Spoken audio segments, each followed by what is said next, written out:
الحمد لله وكفى وسلام على عباده الذين اصطفى أما بعد فأعوذ بالله من الشيطان الرجيم بسم الله الرحمن الرحيم وما الحياة الدنيا إلا لهو ولعب وإن الدار الآخرة لهي الحيوان لو كانوا يعلمون وقال رسول الله صلى الله عليه وسلم موتوا قبل أن تموتوا وحاسبوا قبل أن تحاسبوا صدق الله مولانا العظيم وصدق رسوله النبي الكريم ونحن على ذلك من الشاهدين والشاكرين والحمد لله رب العالمين برشرك يا اللهم صل على محمد وعلى آل محمد كما صليت على إبراهيم وعلى آل إبراهيم إنك حميد مجيد اللهم بارك على محمد وعلى آل محمد كما باركت على إبراهيم وعلى آل إبراهيم إنك حميد مجيد প্রথমে আল্লাহ রাব্বুল আলামিনের শুকরিয়া আদায় করতেছি যে আল্লাহ তাআলা মেহেরবানি করে আমাদেরকে একটি দ্বীনি মজলিসে বসার তৌফিক দান করতেছেন। এই যে আমরা কিছু দিনের কাজ করি, আল্লাহ তাআলার কথা বলি, আল্লাহর বরকতের কথা শুনি, কিছু নেক আমল আমরা করতেছি, এগুলি কোনোটাই আমাদের শরীরের জোরে, মেধার জোরে, জনবলের জোরে আমরা করতেছি না। যদি মেধার জোরে দিনের কাজ করা যেত তাহলে পৃথিবীর সব বড় বড় বিজ্ঞানীরা, মেধাবী লোকেরা দিনের বড় বড় কাজ আঞ্জাম দিত। যদি টাকার জোরে দিনের কাজ হতো তাহলে সব শিল্পপতিদের থেকে বড় বড় দিনের কাজ প্রকাশ হইত। যদি জনগণের দ্বারা দিনের কাজ হইত তাহলে যারা রাজপথ গরম করে, যাদের ডাকে হাজার হাজার লক্ষ লক্ষ লোক রাজপথে নেমে যায়, তাদের দ্বারা দিনের বড় বড় কাজ হয়ে যেত। কিন্তু চিত্র একেবারেই ভিন্ন। টাকাওয়ালাদের নামাজ পড়ার সময় হয় না, বিজ্ঞানীরা বিজ্ঞান চর্চা করতে করতে, মখলুক নিয়ে গবেষণা করতে করতে আল্লাহকে খুঁজেই পায় না। আল্লাহকে নিয়ে চিন্তা করার তাদের সময় নাই। রাজপথ গরম করতে করতে রাজনৈতিকদের আল্লাহর সামনে সেজদা করার সময় হয় না। বুঝা গেল, জনবল দিয়ে, টাকা দিয়ে, মেধা দিয়ে দিনের কাজ হয় না।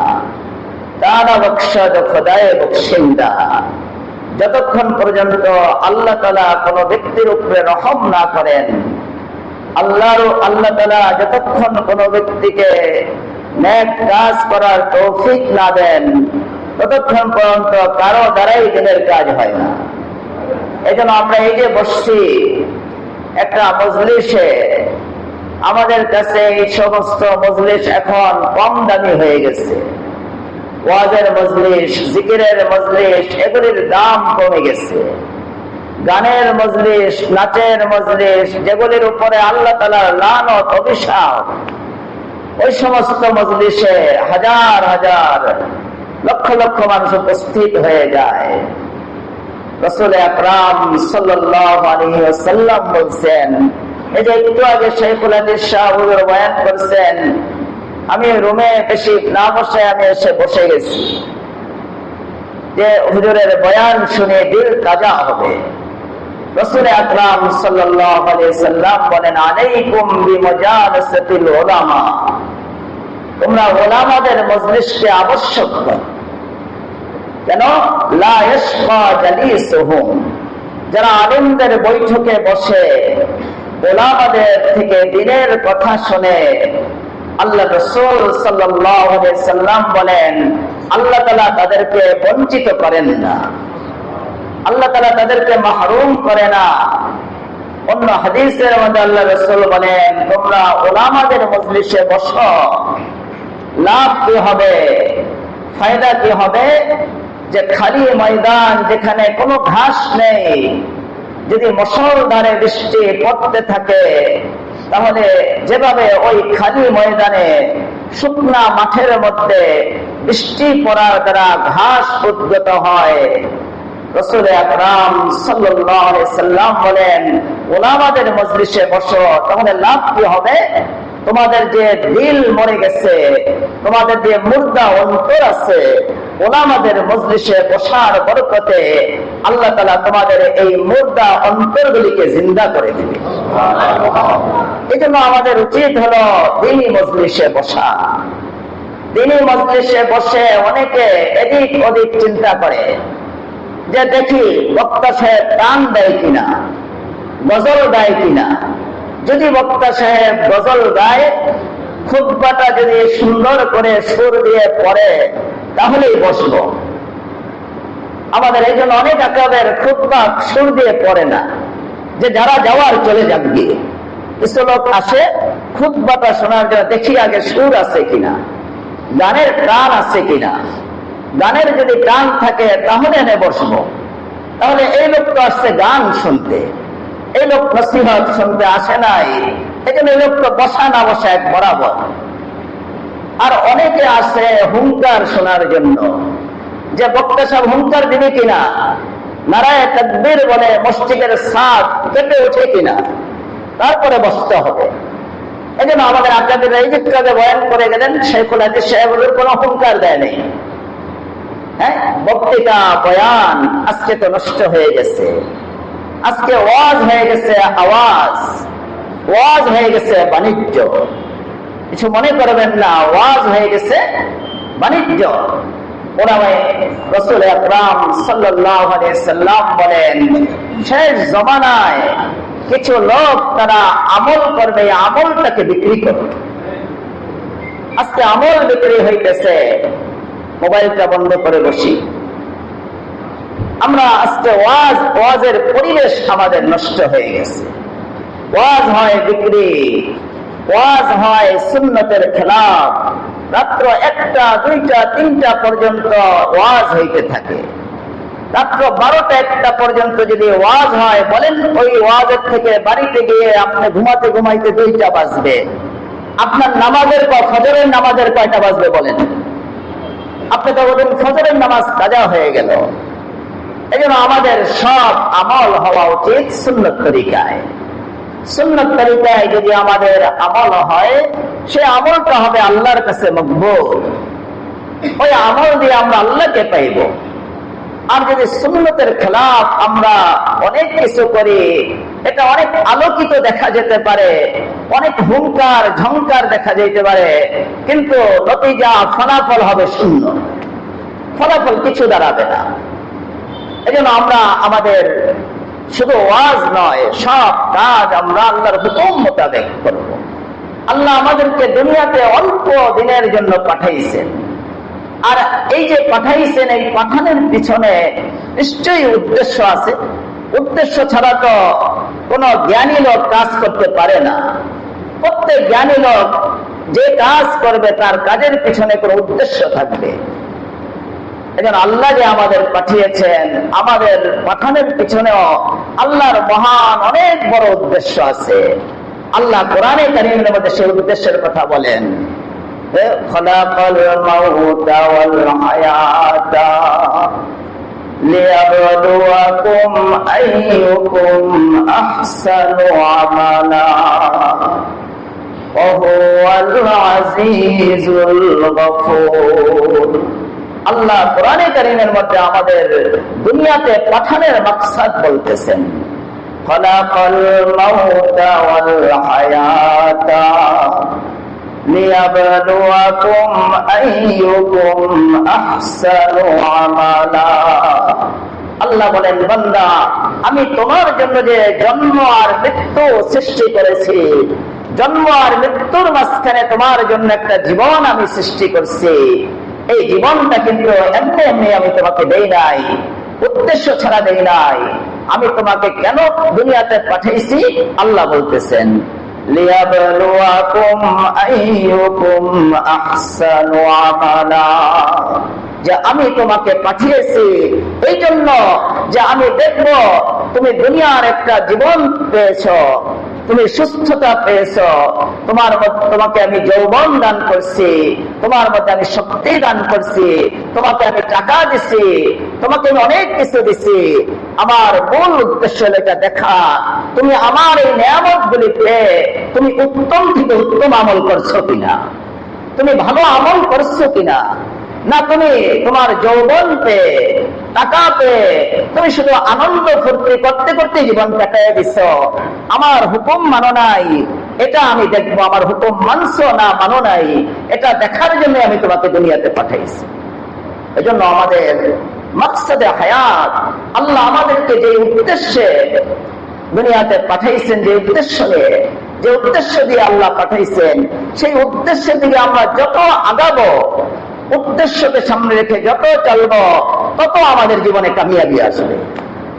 আর আল্লাহ যে উদ্দেশ্যে আমাদেরকে পাঠিয়েছেন এর বিপরীত যদি আমি চলতে থাকি, তত আমার জীবনের মধ্যে বিপদ অন্ধকার আসতে থাকবে। এজন্য আল্লাহ কোরআনে কারীমের মধ্যে বলেন যাহারাল ফাসাদ ফিল বাররি ওয়াল বাহরি বিমা কাসাবাত আইদিন নাস লিয়ুযীকাহুম বা'দাল্লাযী আমিলু লাআল্লাহুম ইয়ারজিউন। আল্লাহ বলেন, বান্দা জলে স্থলে যত বিপদ তুমি দেখতেছ, যে তোমার ব্যবসা অচল হয়ে যাইতেছে, তোমার ব্যবসা চলতেছে না, তোমার ব্যবসা অচল হয়ে যেতেছে, তোমার ছেলে তোমার কথা শোনে না, তোমার মেয়ে তোমার কথা শোনে না, তোমার স্ত্রী তোমার কথা শোনে না, অবাধ্য। আজকে জুমার নামাজ পড়ে এসে ঘরে রুমে ঢুকছি, একজন লোক এসে বলতেছে, হুজুর আমার মাত্র ১.৫ বছরের একটা বাচ্চা আর এরকম আরো 4 জন ছেলে মেয়ে রেখে আমার স্ত্রী চলে গেছে। এই যে আমাদের উপরে বিপদ, কখনো আমাদের উপরে বিপদ আসে করোনার নামে, কখনো আমাদের উপরে বিপদ আসে ডেঙ্গুর নামে, কখনো ভূমিকম্পের নামে, বিভিন্ন নামে যে আমাদের উপর বিপদ আসে। এটা কেন? আমরা আমাদের যে উদ্দেশ্যে আল্লাহ আমাদেরকে পাঠিয়েছেন ওই উদ্দেশ্য থেকে আমরা দূরে সরে যাওয়ার কারণে। আল্লাহ বলতেছেন যাহারাল ফাসাদ ফিল বাররি ওয়াল বাহরি বিমা কাসাবাত আইদিন নাস, যে জলে স্থলে যত বিপদ বান্দা তুমি দেখতেছ, এগুলি অন্য কিছু না বান্দা, এগুলি সব তোমাদের হাতের কামাই। তোমরা খারাপ আমলে লিপ্ত হইতেছ, ভুল আমলে লিপ্ত হইতেছ, আমাকে নারাজ করে তোমরা খুশি করতে চাইতেছ আমেরিকার প্রেসিডেন্টকে, আমাকে নারাজ করে তোমরা খুশি করতে চাও মালউন ইন্ডিয়ার প্রেসিডেন্টকে। যখন তোমরা আমার দিন ছেড়ে দাও, আমার দিন থেকে দূরে সরে যাও, মাকসাদে হায়াত থেকে দূরে সরে যাও, তোমাদের এই হাতের কামাই, তোমাদের এই বদ আমলের কারণে আমি তোমাদের উপরে বিভিন্ন ভাবে বিপদ দিয়ে থাকি। কেন বিপদ দেই? লিয়ুযীকাহুম বা'দাল্লাযী আমিলু লাআল্লাহুম ইয়ারজিউন। আল্লাহ বলেন, আমি আমার বান্দাদের উপরে কিছু বিপদ দেই। কেন? যে বিপদগুলি দেখে আমার বান্দারা যেন তওবা করে, আমার বান্দারা যেন আমার দিকে ফিরে আসে, তারা যেন তওবা করে নেয়, এই জন্য আমি বিপদ দিই। কিন্তু আমাদের অবস্থা, আমাদের নসিব খারাপ। আমরা বিপদ আসলে আল্লাহকে আরো ভুলে যাই, আল্লাহকে আরো ছেড়ে দেই, আল্লাহর কথা ভুলে যাই। আমাদের আকাবিরগণ লিখছেন যে কেউ বিপদ আসার পরে যদি দেখা যায় তার আমল আগের চেয়ে কমে গেছে, তার নামাজে এখন মন বসে না, সে বিপদে আসার আগে সে তাহাজ্জুদ করতে এখন তাহাজ্জুদ করে না, বিপদ আসার আগে সে 5 ওয়াক্ত নামাজ জামাতের সাথে আদায় করত, জিকির করত, এখন সে জিকির করে না, এখন সে এলোমেলো হয়ে গেছে, পেরেশানিতে সে আল্লাহকে ভুলে গেছে। আমাদের আকাবিরগণ বলেন, যে ব্যক্তির বিপদ আসার পরে দুইটা অবস্থা যদি তার মধ্যে দেখা যায়, একটা হলো যে তার আমল আগের চেয়ে কমে গেছে, আর মুখ দিয়ে আল্লাহর ব্যাপারে শিকায়াত আসতেছে, তাহলে বুঝতে হবে এই বিপদ তার জন্য আযাব। আর যদি বিপদ আসার পরে তার জবান থেকে ইস্তেগফার আসে, খালি উঠানামা করতেছে, যারা যাবেন তাড়াতাড়ি চলে যান, যারা যাবেন তাড়াতাড়ি যান, গিয়ে সময় দিলাম, এত উঠানামা করলে তো বয়ান করা যায় না, তারা যাবেন তাড়াতাড়ি চলে যান, উঠে যান, এভাবে উঠানামা করলে তো খারাপ লাগতেছে। কোন পরিবেশে আসলাম আমি তো জানি না, নিজের এলাকায় আসছি, পরিবেশ দেখতেছি ভিন্ন, একটা উঠে একটা নামে, একটা ওই যে সুর চাইতেছে। আপনি উঠে যান তাড়াতাড়ি, যারা যাবেন গিয়ে তাড়াতাড়ি যান, গিয়ে আপনি কে বলছে ওয়াজে আসতে, এভাবে সে ওয়াজটা আপনি নষ্ট করতেছেন। আপনাকে তো আমি ডেকে আনি নাই, আমি তো কোনো বাজেটের বক্তা না, আমি পড়ালেখা করি, পড়ালেখা করাই, এইভাবে উঠে নেওয়া। আমি প্রথম আসলাম, কিন্তু এরকম পরিবেশ কিন্তু আমি পাই নাই কোথাও। এটা করবেন না, যারা উঠান চলে যান, গিয়ে এখনো সময় আছে, চলে যান, এভাবে উঠে নেওয়া এটা। আর কতগুলো আবার ভিতরে আসে, ঢুকে বাইরে আবার আসে, ডিঙ্গায় ডিঙ্গায় আবার আসতেছে। এই যে খালি জায়গা রাখছেন, এই শয়তান আসতেছে, দয়া করে একটু আমরা খালি জায়গাগুলি পুরা করি। শয়তান এসে খুব ধোঁকা দিতেছে। সবাই জমে বসি, আউযু বিল্লাহ পরে একবার আউযু বিল্লাহি মিনাশ শাইতানির রাজিম। যারা উঠার চলে যান, আউযু বিল্লাহি মিনাশ শাইতানির রাজিম, ফাঁকা জায়গা বন্ধ করেন। এজন্য আমাদের উচিত হলো, যখন নাকি আমাদের বিপদ আসবে, বুঝতে হবে এটা আল্লাহর পক্ষ থেকে একটা পরীক্ষা, আমরা ইস্তেগফারে লিপ্ত হইব, আমরা ইস্তেগফার করতে থাকবো। আমাদের জীবনের মাকসাদ, এই মাকসাদের দিকে আমরা আগাইব। যদি এর থেকে পিছাই, তাহলেই কিন্তু আমাদের জীবন দিন দিন বিপদগ্রস্ত হবে, সংকীর্ণতা বাড়তে থাকবে। আল্লাহ বলেন, মান আরাদা আন যিকরি ফাইন্না লাহু মাঈশাতান দানকা ওয়া নাহশুরুহু ইয়াওমাল কিয়ামাতি আ'মা ক্বালা রাব্বি লিমা হাশারতানি আ'মা ওয়া ক্বাদ কুনতু বাসীরা। আল্লাহ আমাদেরকে বলতেছেন, বান্দা তুমি যদি আমার দিন থেকে মুখ ফিরাও, তুমি যদি আমার ইসলাম থেকে মুখ ফিরিয়ে নাও, বান্দা তুমি যেতে পারবে না, তোমার অনেক পেরেশানি আসবে। আল্লাহ বলতেছেন, তুমি যদি আমার দিন থেকে, ইসলাম থেকে, আমার রাসূলের সুন্নাহ থেকে তুমি মুখ ফিরিয়ে নাও, তাহলে প্রথম নগদ শাস্তি যেটা, এটা আমি দুনিয়াতে তোমাকে দান করব, সেটা হলো এই দুনিয়া যদিও প্রশস্ত, তোমার জন্য হয়ে যাবে সংকীর্ণ। মান আরাদা আন যিকরি ফাইন্না লাহু মাঈশাতান দানকা ওয়া নাহশুরুহু ইয়াওমাল কিয়ামাতি আ'মা। আল্লাহ বলতেছেন, যারা আমার দিন থেকে মুখ ফিরাবে, ইসলাম থেকে মুখ ফিরাবে, আমার রাসূলের সুন্নাহ থেকে মুখ ফিরাবে, ঈমান থেকে মুখ পিঠ ফিরাবে, আমি তাদেরকে সুখে থাকতে দিব না। তারা যতই পাওয়ারফুল লোক হোক, তাদের জীবনটাকে আমি সংকীর্ণ করে দেব। এখন বুঝতে আর বেশি দেরি হবে না। যারা 16 বৎসর একেবারে বুক ফুলিয়ে হাঁটছে, যাদের সামনে পিছনে অনেক গুন্ডা বাহিনী ছিল, তাদের চোখের দিকে তাকায় কেউ কথা বলতে পারে নাই। আল্লাহ তাআলা এদের জন্য দুনিয়া কত সংকীর্ণ করে দিছে। নিজের বাড়িতে তারা ঢুকতে পারতেছে না, তারা গিয়ে ওই নাপাক রাষ্ট্র ইন্ডিয়ার মধ্যে গিয়ে পালায়া কোনোভাবে আত্মগোপন করতেছে। আজকে তাদের জন্য দুনিয়া কত সংকীর্ণ হয়ে গেছে, আমি হেরে গেছি।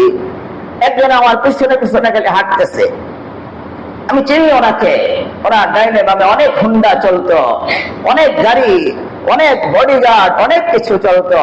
তা আমার পিছনে পিছনে হেঁটে আমার খালি বলতেছে, হুজুর আল্লাহর ঘরে একটা সেজদা দিয়া হুজুর আমার ফয়সালাটা একটু করায় দেন। কতদিন ধরে ছেলেরে দেখি না, মেয়েরে দেখি না, স্ত্রীর কাছে যেতে পারি না। 3 কোটি টাকা খরচ করে একটা ঘর করছি, সেই ঘরটার মধ্যে ঢুকতেও পারিনি। জীবনকে আল্লাহ সংকীর্ণ করে দিচ্ছে। আজকে তাদের ঘর তাদের জন্য নিরাপদ না, তারা নিজের বাড়িতে আসতে পারতেছে না। এটা হলো নগদ শাস্তি, দুনিয়াতে আল্লাহ দিয়ে দিবে। যারা ইসলাম থেকে, দিন থেকে মুখ ফিরাইতেছি, গুনাহের দিকে আমরা ধাবিত হইতেছি, আমাদের জীবনকে আল্লাহ তাআলা অসুখী করে দিবেন। ছেলে আপনার অবাধ্য হয়ে যাবে, মেয়ে অবাধ্য হয়ে যাবে, স্ত্রী অবাধ্য হয়ে যাবে, এগুলি তো আপনার জন্য জাহান্নাম। আর আখিরাতের শাস্তি আল্লাহ বলেন,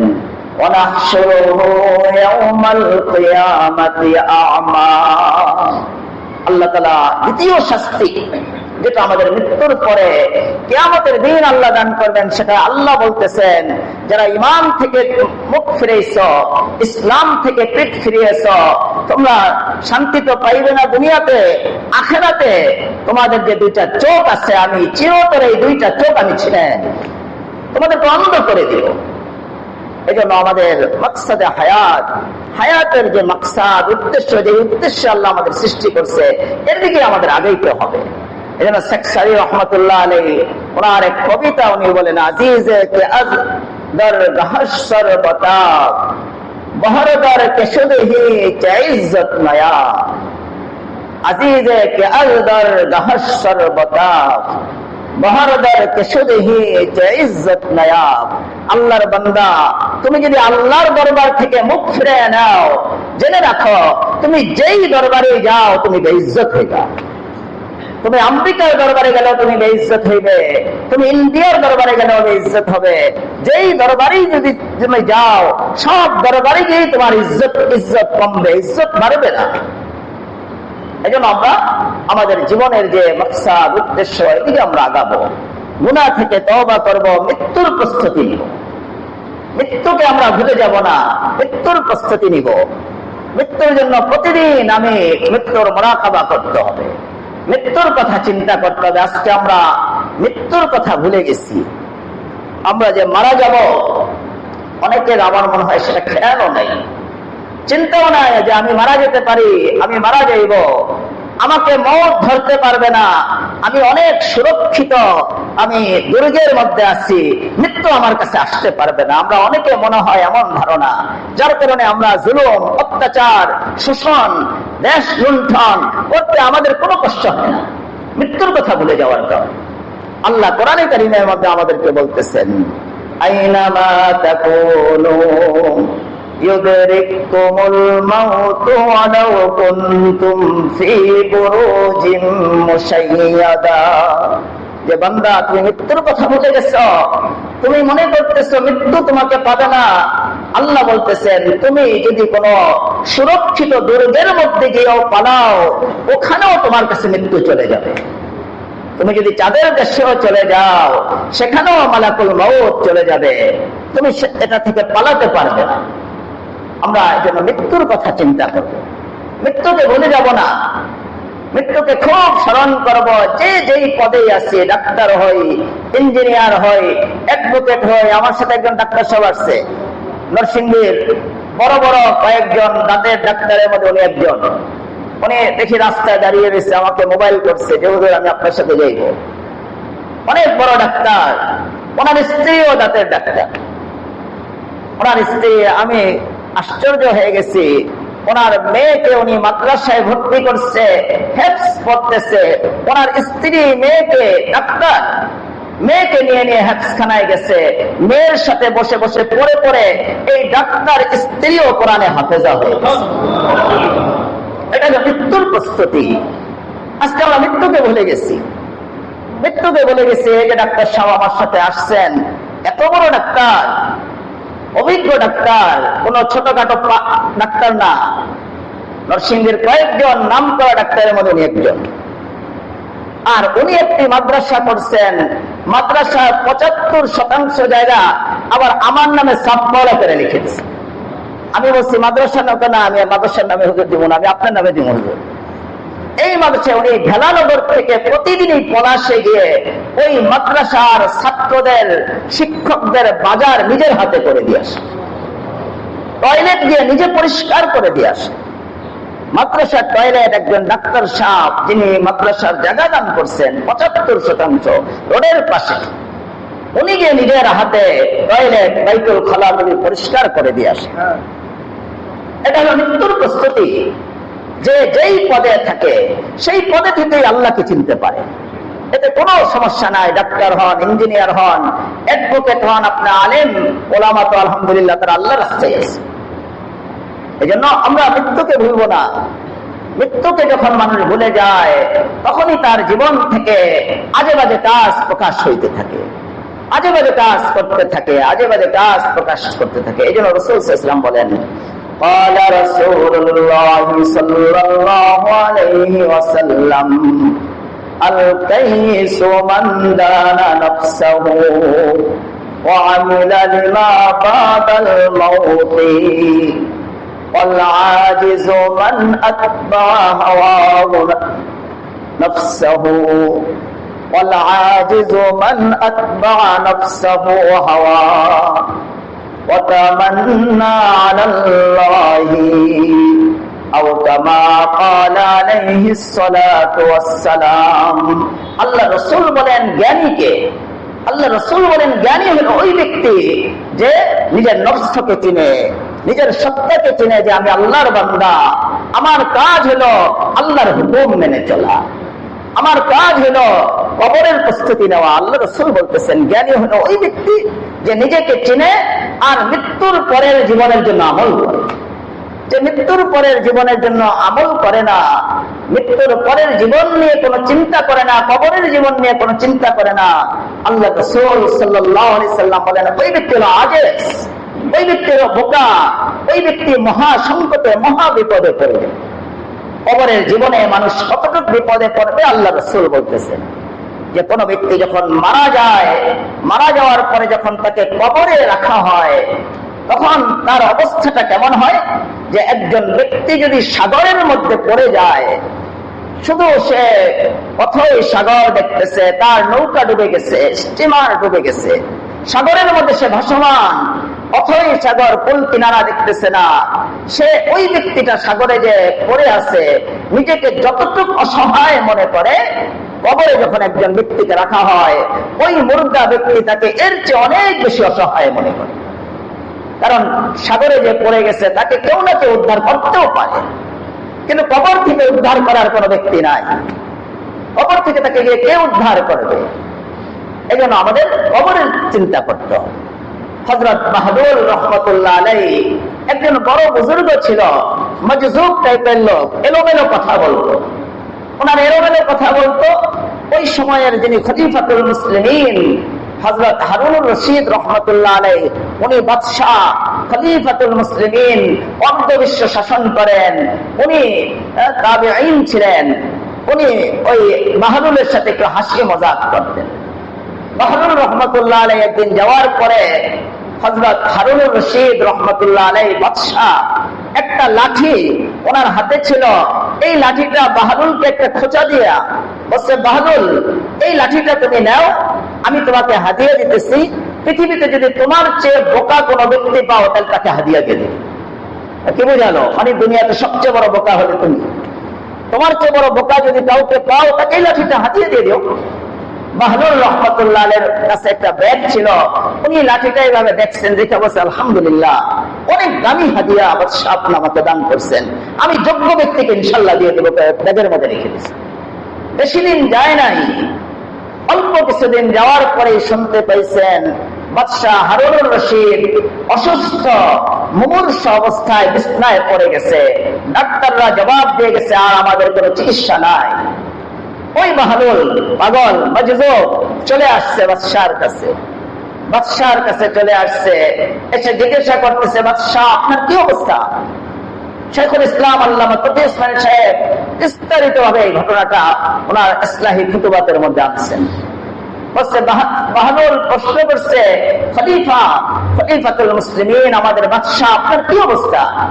বলছে বলো না, আমার অবস্থা খুব খারাপ, ডাক্তাররা জবাব দিয়ে দিচ্ছে আমার কোন চিকিৎসা নাই, আমার আখিরাতের সফর সামনে।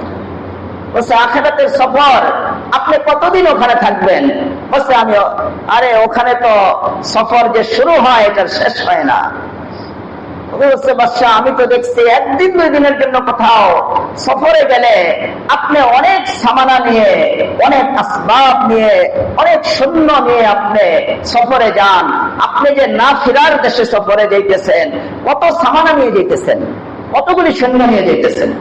বাদশাহ দিছে ধমক দিয়ে, তুমি আগেও বেকুফ ছিলা, এখনো বেকুফ, বেকুফের মতো কথা বলতেছ।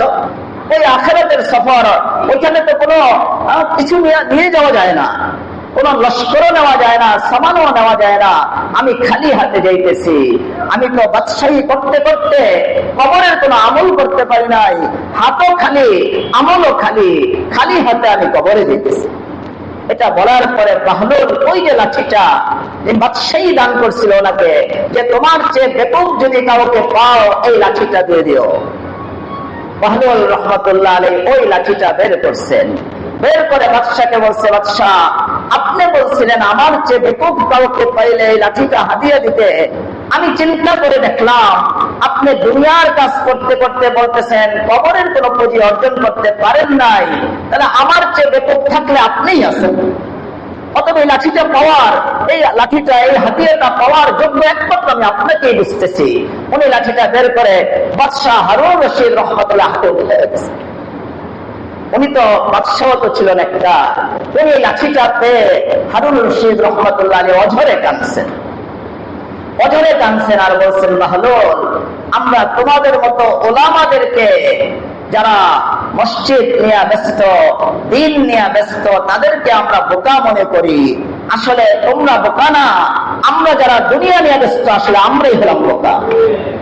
আল্লাহ রাসূল বলেন, ক্বালা রাসূলুল্লাহি সাল্লাল্লাহু আলাইহি ওয়াসাল্লাম আল কাইসু মান দানা নাফসাহু ওয়া আমিলা লিমা বাদাল মাউতি।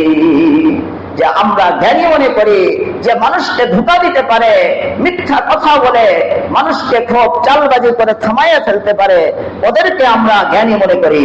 আল্লাহ রাসূল বলেন এরা জ্ঞানী নয়, যে নিজেকে চিনে আর মৃত্যুর পরের জীবনের জন্য আমল করে, তারা হলো জ্ঞানী। যারা আজকে রাজপথ গরম করে, আর রাজপথ গরম করতে গিয়ে ভোটের লিপ্সায় যারা মসজিদে গিয়া আল্লাহ আল্লাহ বলে, আবার মন্দিরে গিয়া রাম রাম বলে, তারা আসলে চালাক নয়, তারা মহা বোকা। তারা বোকা, তারা বোকামি করতেছে। আপনি যদি আজকে আপনি মন্দিরের মধ্যে যান আর গিয়ে আপনি হালাল মনে করে, আপনি যদি কোন পূজাকে আপনি শুভেচ্ছা জানান হালাল মনে করে, জায়েজ মনে করে, আপনার ঈমান নষ্ট হয়ে যাবে, আপনার ঈমান বরবাদ হয়ে যাবে। আর যদি আপনি হারাম মনে করে আপনি পূজার মধ্যে যান, তাহলে আপনার আমলনামার মধ্যে কবিরা গুনাহ লেখা হবে, ঈমান নষ্ট হবে। আজকে আমরা অনেক চালাক মনে করি নিজেদেরকে অনেক চালাক মনে করে যে আমাদের দেশের হিন্দুদেরকে আমাদের হাতে নিতে হবে, আর তাদেরকে খুশি করতে গিয়ে আমরা বলে ফেলি কি রোজা আর পূজা দোনোটার শিক্ষা একই। নাউজুবিল্লাহ করি। বলেন রোজা আর পূজার শিক্ষা কি এক না ভিন্ন? না ডরাইতেছেন বলেন, না কেউ রাগ হইতেছেন? রোজা আর পূজার শিক্ষা কি এক? রোজা আমাদেরকে শিক্ষা দেয় আল্লাহকে পাওয়া, রোজা আমাদেরকে শিক্ষা দেয় সংযমী হওয়া, রোজার দ্বারা আমাদের অন্তর পরিষ্কার হয়, পূজার দ্বারা আমাদের অন্তর নাপাক হয়ে যায়। পূজার দ্বারা অন্তর নাপাক হয়, সেই পূজার মধ্যে যদি আমি যাই, আমি অন্যের কথা বলতেছি না, আমার নিজের কথা বলতেছি, বলেন আমি গেলে আমার অন্তর কি পবিত্র হবে না নাপাক হবে বলেন? এই জন্য আমাদের আল্লাহ আমাদেরকে যে উদ্দেশ্যে পাঠাইছেন সেই উদ্দেশ্যে দিকে আগাইতে হবে। হাদিসের মধ্যে আসছে, কেউ যদি আল্লাহর কোন বান্দাকে খুশি করতে গিয়ে আল্লাহর হুকুমকে লঙ্ঘন করে, আল্লাহকে নারাজ করে, আল্লাহ তো নারাজ হয়েই গেল, আর যাদেরকে সে খুশি করার জন্য আল্লাহর হুকুম লঙ্ঘন করলো, ওদেরকে আল্লাহ তাআলা একদিন তাদের শত্রু বানায় দেয়। আজকে আমরা আল্লাহকে নারাজ করে চাই অন্যকে খুশি করতে, আমরা মাকসাদ ভুলে গেছি, আমরা মৃত্যুর কথা ভুলে গেছি। এই জন্য আমাদের মৃত্যুর কথা স্মরণ রাখতে হবে। আমাদের যে কোনো সময় আল্লাহ যে সময় নির্ধারণ করে রাখছে মৃত্যুর, ওই সময় আমাদের মৃত্যু হবেই। এক সেকেন্ড কেউ আপনারা আগেও নিতে পারবে না, পরেও নিতে পারবে না। আল্লাহ কোরআনে কারীমের মধ্যে বলেন, লিকুল্লি উম্মাতিন আজাল ইযা জাআ আজালুহুম লা ইস্তাখিরুনা সাআতাও আল্লাহ বলতেছেন প্রত্যেক ব্যক্তির জন্য আমি মৃত্যুর একটা সময় নির্ধারণ রাখছি, আর এই মৃত্যুর যে সময়টা আমি নির্ধারণ রাখছি, যখন এই সময়টা হয়ে যাবে এক সেকেন্ড আগেও যাওয়ার সুযোগ নাই, পরেও সুযোগ নাই। মালাকুল মউত আপনাকে 2 সেকেন্ড সময় দিবে না, আপনার মৃত্যু নির্ধারিত সময় হয়ে যাবে। অনেকে এসে আমাদেরকে বলে, হুজুর আব্বা পায়খানা করতে করতে প্রস্রাব করতে করতে পেরেশান করে ফেলতেছে, হুজুর একটা গরম খতম করায় দেন। আমি বলি, গরম খতম করলে কি লাভ হবে? তা আব্বা মরে যাবে। আব্বারে মারণের জন্য আমাদের কাছে আসে খতম করতে। আমি অনেকটা তওবা করাইছি, ইস্তেগফার করাইছি যে তোমার আব্বা, তোমার আম্মা, আমার আব্বা, আমার আম্মা, আমরা 2 বছর, 2.5 বছর, 3 বছর পর্যন্ত প্রস্রাব পায়খানা ওনাদের কোলে, ওনাদের বুকে আমরা করছি। কোনদিন তারা কল্পনায়ও করে নাই, কল্পনার জগতে আসে নাই যে আমার ছেলে মরে যা। আসছে নাকি বলেন? আজকে আব্বা 2 মাস প্রস্রাব পায়খানা, আম্মা 2 মাস প্রস্রাব পায়খানা করলে আমরা হুজুরদের কাছে যাই যে গরম খতম করায় দেই। এরকম পৃথিবীতে কোনো খতম নাই। এই খতম করলে আপনার আব্বার মৃত্যুর সময় আসে নাই কিন্তু মৃত্যু হয়ে যাবে, এমন কোন খতম নেই। যদি কেউ বলে এটা ধোঁকাবাজি। আল্লাহ বলতেছেন, লিকুল্লি উম্মাতিন আজাল ইদা জাআ আজালুহুম ফালা ইস্তাখিরুনা সাআতাও ওয়ালা ইস্তাকদিমুন। যে প্রত্যেক ব্যক্তির জন্য আমি মৃত্যুর সময় নির্ধারণ করে রাখছি। 1 সেকেন্ড আগেও হবে না, 1 সেকেন্ড পর আপনি 1000 বার খতম করাইতে পারবেন। আপনার আব্বার মৃত্যু যখন লেখা তখনই হবে। না রাগ করতেছেন বলেন? এই কি অবস্থা? আমাদের খতম বন্ধ করে দিতেছে হুজুর। আপনি খতম করেন, আপনি খতমে শিফা পড়েন, আপনি আব্বার জন্য শিফা খতম করেন। আমার একজন আত্মীয়, আমার সম্পর্কে খালু শ্বশুর, উনি অনেক ভালো মানুষ, কিন্তু আত্মীয়দের প্ররোচনায় ওনার আব্বা, ওনার আম্মা, ওনার আব্বা খুব অসুস্থ, প্রস্রাব পায়খানা করতেছে। উনি মাদ্রাসার খাদেম, মাদ্রাসায় পড়ায়, বড় আলেম। উনি, ওনার আম্মা, এরা বাধ্য করছে যে আগে একটা খতম কর। আর পারতেছি না সহ্য করতে। আসলে জানাই নাই, বাপকে পিতাকে জানাই নাই, না জানিয়ে এই খতমটা উনি পড়ছে। আল্লাহ তাআলাই ভালো জানেন। আমার ওই খালু শ্বশুর, জানি না আমার এই কথা শুনলে হয়তো উনি রাগ হবেন, এই খালু শ্বশুর এই খতমটা পড়ছেন মার প্ররোচনায়, নিজের ওই লোক যে অসুস্থ ওনার মার প্ররোচনায়, নিজের মার প্ররোচনায় বাপের মৃত্যুর জন্য খতম করছে। কিন্তু কুদরতি মুআমালা, বাপ কিন্তু জানে না, উনি তো অচেতনের মতো, মাঝে মাঝে হুশ আছে। হুশ আসলে এই ছেলেটাকে দেখে বারবার কথা বলতো। কিন্তু যেদিন থেকে খতম করাইছে বাপ মৃত্যুর জন্য, ওদিন থেকে মৃত্যুর আগ পর্যন্ত এই বাপ আর তার সাথে কথা বলে। অথচ বাপ জানে না যে বাপের ব্যাপারে খতম করছে মরে যাওয়ার জন্য, এটা জানে না। উনি অসুস্থ, আল্লাহ তাআলার পক্ষ থেকে ওনার অন্তরে এলকা করে দেওয়া হয়েছে। উনি এখনো কাঁদে, আমার এই আত্মীয় এখনো কাঁদে যে আমি কেন এই খতম করছিলাম।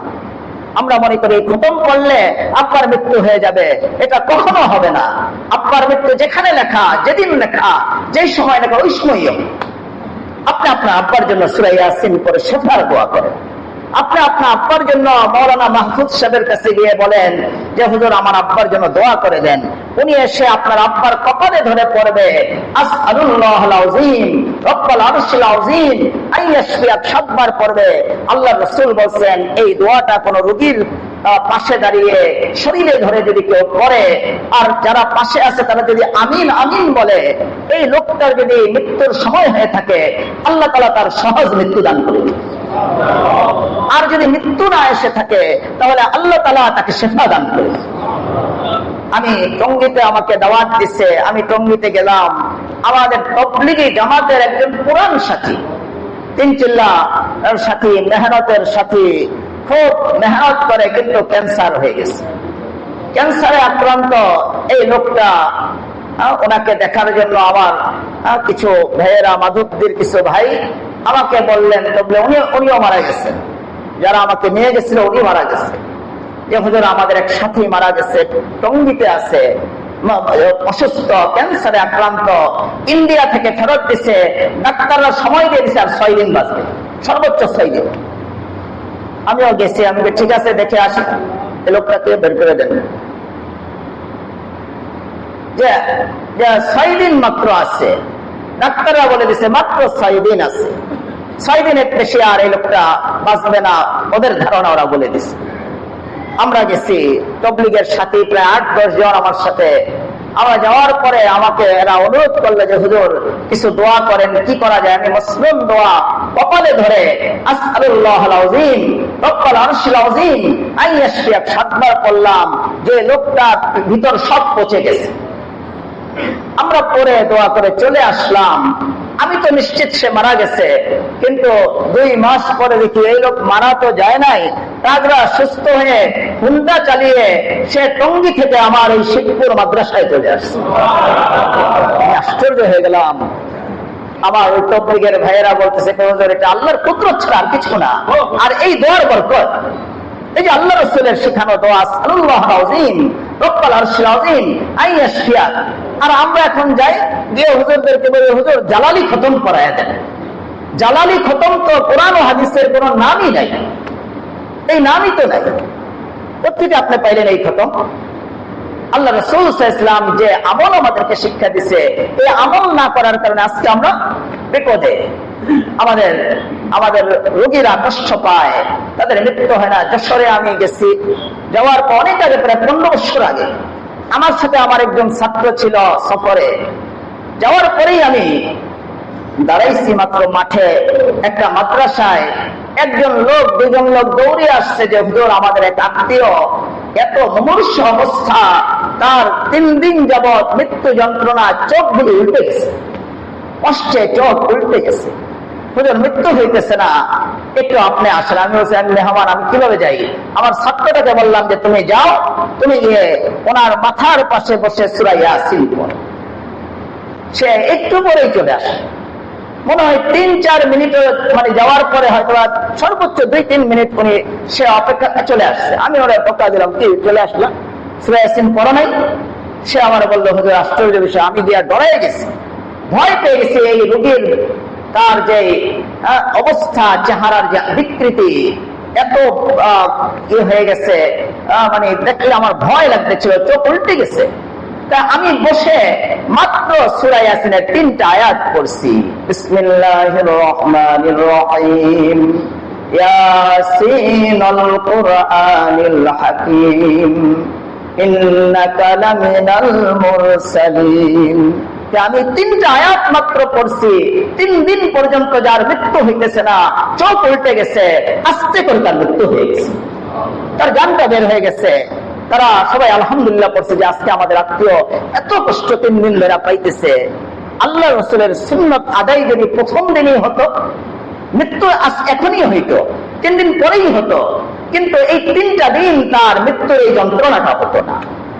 আল্লাহ রাসূল সাল্লাল্লাহু আলাইহি ওয়াসাল্লাম বলেন, ক্বালা রাসূলুল্লাহ সাল্লাল্লাহু আলাইহি ওয়াসাল্লাম, ইকরাউ ইয়াসিন আলা মাউতাকুম, যে তোমাদের যারা মুমূর্ষ ব্যক্তি, মৃত্যু যন্ত্রণায় কাঁপতেছে, এই ব্যক্তিগুলির সামনে তোমরা বসে সূরা ইয়াসিন পড়ো।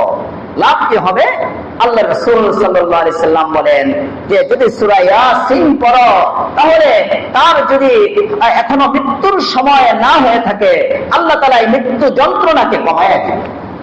আর সহজ মৃত্যু যখনই তার সময় লেখা আছে, সহজ মৃত্যু তার হবে, আল্লাহ তাআলা তাকে কষ্ট দিবে না। আজকে আমরা আবল তাবল কাজ করে আমরা আমাদের ভাইদেরকে আরো কষ্টের কারণ হয়ে গেছে। আল্লাহ রাসূল বলছে সূরা ইয়াসিন পড়ো, মৃত্যু যন্ত্রণা কমে যাবে। হযরত আল্লামা মাওলানা শাইখুল আরব ওয়াল আজম হাকিম আক্তার সাহেব রাহমাতুল্লাহ আলাইহি মাওয়াইজে দরদ মুহাব্বতের মধ্যে লেখেন যে আমি ওয়াজ করছি, আমরা ওয়াজ করি যে মৃত ব্যক্তিদের যারা মৃত্যুর নিকটবর্তী, অসুস্থ, মুমূর্ষ, তাদের সামনে সূরা ইয়াসিন পড়লে তাদের মৃত্যু যন্ত্রণা কমে যাবে। আমাদের ওয়াজ শুনে ডক্টর আব্দুল হাই রহমতুল্লাহ আলাইহি, থানভী রহমতুল্লাহ আলাইহির খলিফা, ওনার ওয়াজ শুনে এক ব্যক্তি তার আত্মীয় মুমূর্ষ অবস্থায় তার পাশে বসে সূরা ইয়াসিন 1 বার, 2 বার, 3 বার, 5 বার পড়ছে, কিন্তু মৃত্যু যন্ত্রণা কমে না। উনি চলে আসছেন, হুজুর আপনারা বলছেন হাদিসে আসছে সূরা ইয়াসিন পড়লে মৃত্যু যন্ত্রণা কমে যায়। আমি তো অনেকবার পড়লাম, হুজুররা পড়তেছে, কিন্তু মৃত্যু যন্ত্রণা তো কমতেছে না।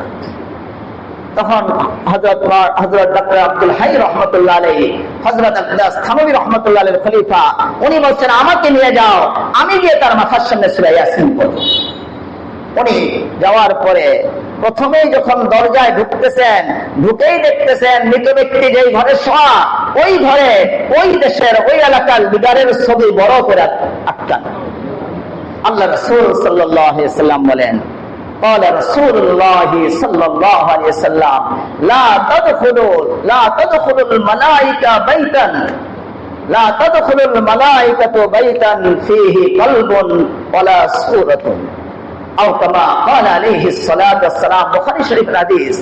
আল্লাহ রাসূল বলেন, যে ঘরের মধ্যে কুকুর থাকে, আজকে আমরা অনেকে শখ করে আমেরিকা লন্ডনের অনুসরণ করে আমরা কুকুর পালি। আল্লাহ রাসূল বলেন, যেই ঘরের মধ্যে কুকুর থাকবে আর যেই ঘরের মধ্যে ছবি লটকানো থাকবে, আল্লাহ রাসূল এটা বলেন এই ভাস্কর্য থাকতে হবে, মূর্তি, ছবির কথা সূরাতুন নূর। যেই ঘরে ছবি থাকবে সেই ঘরে আল্লাহর রহমতের ফেরেশতা আসবে না। হযরত ডক্টর আব্দুল হাই রহমাতুল্লাহ আলাইহি উনি যখন ওই মুমূর্ষ ব্যক্তির ঘরে গেলেন, গিয়ে দেখতেছেন তার ঘরের মধ্যে তার উপরেই ছবি লটকানো।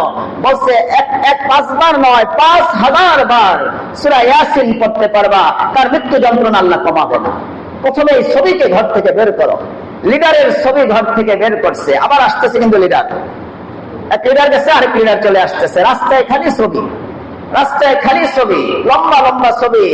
অনেকে নায়ক সাজছে, বৃদ্ধ বুড়া চামড়া লটকে পড়ছে, উনিও দেখি নায়ক সেজে ছবি উঠে ফেলছে। না রাগ করলেন বলেন? অনেকে রাগ করে মন খারাপ করে বসে আছে যে এই কি অবস্থা, আমাদের দলের লোকের বিরুদ্ধে কথা। ছবি ওঠানো হারাম, আল্লাহ রাসূল বলতেছেন, সূরাতুন বলছে। এটা তো কাগজের ছবি, যে কোনো ছবি হারাম। আল্লাহ রাসূল বলতেছেন, যেই ঘরের মধ্যে কুকুর থাকবে, ছবি থাকবে, ছবি মানে তো মূর্তি না, সূরাতুন মানে ছবি, যেটা কাগজে লটকানো, কাপড়ে লটকানো, এটাই ছবি। লা তাদখুলুল মালায়েকা, সেই ঘরের মধ্যে ফেরেশতা প্রবেশ করবে না। ডক্টর আব্দুল হাই রহমাতুল্লাহ আলাইহি ওই ছবি বলছেন ঘর থেকে বের করো। উনি ওই আত্মীয়রা ঘর থেকে বের করছে। ডক্টর আব্দুল হাই রহমাতুল্লাহ আলাইহি উনি মাথার পাশে বসে আবার ওই সূরা ইয়াসিন পড়া শুরু করলেন। সূরা ইয়াসিন শেষ করতে পারে নাই, শুরু করতে এই লোকটার মৃত্যু যন্ত্রণা আল্লাহ কমায় দিয়েছে। আজকে আমরা ছবি দিয়ে চাই আমরা কামিয়াব, সফল হতে, খালি ছবি। ওয়াজ বলি আজকে আমাদের ওয়াজ আজকে রূহ শূন্য হয়ে গেছে। এত ওয়াজ হইতেছে, প্রতিদিন ওয়াজ, প্রতিদিন ওয়াজ, নেটে ওয়াজ, সবখানে ওয়াজ, কিন্তু হেদায়েত শূন্য। মসজিদ মুসল্লি শূন্য। এলাকা মধ্যে 10 জন লোক পাওয়া যাবে না হালাল ইনকাম করে। এত ওয়াজ হইতেছে কিন্তু হেদায়েত আসতেছে না। এর অনেক কারণ হতে পারে। একটা বড় কারণ হলো আজকে আমাদের এই মাহফিলগুলিতে প্রচুর পরিমাণে ছবি উঠানো হয়, যার কারণে মাহফিলের বরকত আল্লাহ তাআলা উঠে, মাহফিলের বরকত পাওয়া যাইতেছে না। আমাদের কারি ইব্রাহিম সাহেব রহমতুল্লাহ আলাইহির নাম অনেকেই জানেন আপনারা। কারি উজানির পীর সাহেব হুজুরের নাম জানেন না আপনারা? কারি ইব্রাহিম সাহেব রহমতুল্লাহ আলাইহি হাটাজারি মাদ্রাসায় বয়ান করতে ওনাকে দাওয়াত দিচ্ছেন। উনি বয়ান করতেছেন, উনি উজানি নোয়াখালীর ভাষায় বয়ান করতেছে। চট্টগ্রামের লোক বুঝে না, ভাষা তো ভিন্ন। সবাই ফিস ফিস করতেছে যে কি লোক আনলো, কোন মৌলানা সাহেবকে আনলো, কথাই বুঝি না। ওই সময় সারা বাংলার প্রথম মুহাদ্দিস হযরত আব্বাস মাওলানা সাইদ আহমদ সন্দীপী রহমতুল্লাহ আলাইহি, বাংলার প্রথম মুহাদ্দিস, হাটাজারির প্রথম মুহাদ্দিস, উনি পাশে বসা ছিলেন। উনি যখন দেখতেছে মানুষ ফিস ফিস করতেছে, ওই যে অনেকে গলা শুনতে আসে, অনেকে গান শুনতে আসে, অনেকে সুর শুনতে আসে, অনেকে দেখে বক্তার এখানে কতগুলি ক্যামেরা আছে। এখন ওই যে ওই লোকগুলি যারা গান পায় না, যারা সুন্দর ভাষা পাইতেছে না, ফিস ফিস শুরু করছে যে কথা কিচ্ছু বুঝি না, কোত্থেকে এই বক্তা নিয়ে আসছে। তখন সাইদ আহমদ সন্দীপী রহমতুল্লাহ আলাইহি দাঁড়ায় গেছেন, দাঁড়ায় বলছেন, সাবধান, তোমরা কারি ইব্রাহিম সাহেব রহমতুল্লাহ আলাইহির সাথে বেয়াদবি করবা না। আমি নিজের চোখে দেখতেছি, ওনার ওয়াজ যদিও তোমরা বুঝতেছ না, আমার নিজের চোখে আমি দেখতেছি তোমাদের উপর আসমান থেকে আল্লাহ তাআলা হেদায়েত বৃষ্টির মতো বর্ষণ করতেছে। আজকে আমরা হেদায়েত চাই অন্য লাইনে, হেদায়েত চাই গুনাহের মাধ্যমে। এই জন্য আমাদের মৃত্যুর প্রস্তুতি নিতে হবে। ছবি উঠে আমি যদি কামিয়াব হতে চাই, এটা কিন্তু কামিয়াব হওয়ার লক্ষণ না।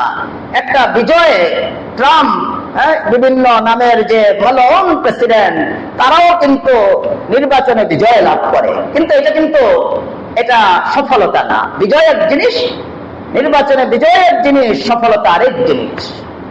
আল্লাহ তাআলা কোরআনে কারীমের মধ্যে বলেন, قد أفلح من زكاها وقد خاب من دساها। কারা কামিয়াব, সফল কারা? আমরা মনে করি বিজয়, নির্বাচনে বিজয় হলেই সফল কাম হয়ে গেল।